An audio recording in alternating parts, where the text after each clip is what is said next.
How to use Object Eraser on iPhone. Let's get started. You'll need to download third-party application. So launch your App Store.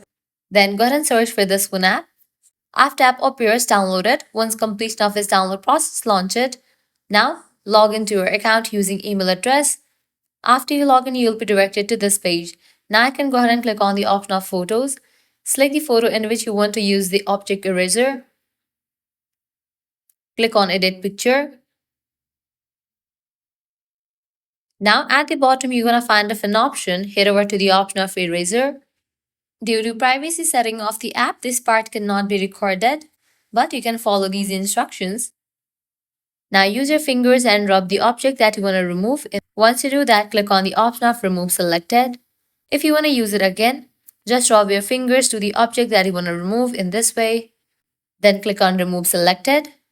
Once you're done, you can click on apply and then save. So this way you can easily use Object Eraser on iPhone.